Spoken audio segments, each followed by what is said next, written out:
আসসালামু আলাইকুম। আমি আজকে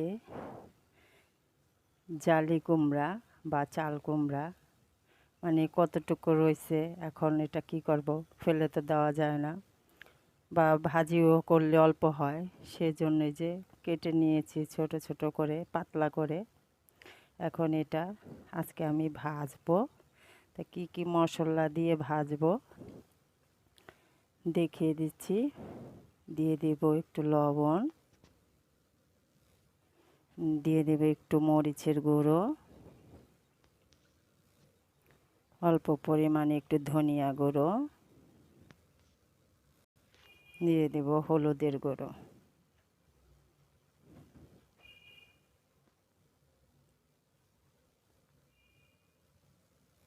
সাথে দিয়ে দেবে একটু আদা আর রসুন বাটা।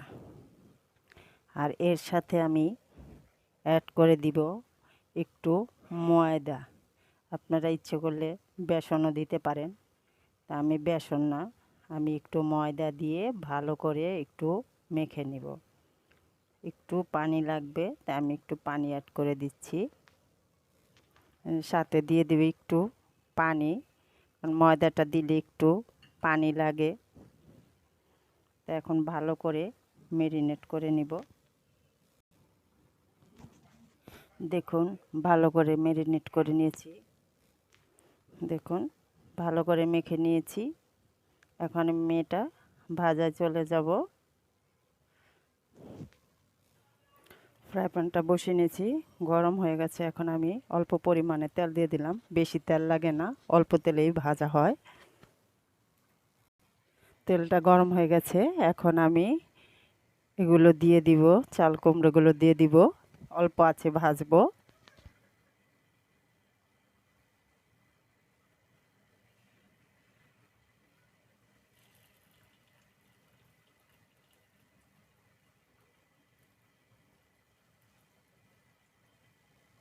দেখুন সবগুলো দিয়ে দিছি একসাথেই। এখন আস্তে আস্তে এটা হতে থাকবে আর মচমচা হবে। এই দেখুন এই পিঠ হয়ে গেছে, আমি এখন এই পিঠটাও উল্টিয়ে দিব।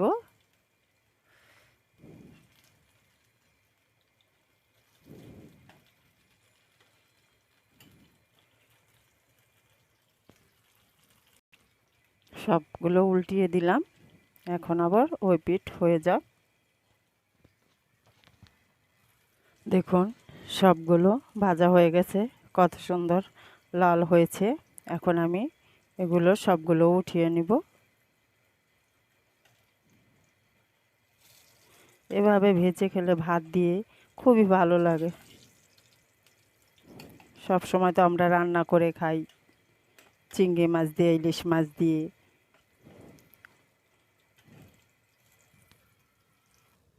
দেখুন আমার চাল কুমড়ো ভাজাটা হয়ে গেছে। এটা খেতে খুবই ভালো লাগে, বিশেষ করে ভাত দিয়ে খেতে খুবই ভালো লাগে।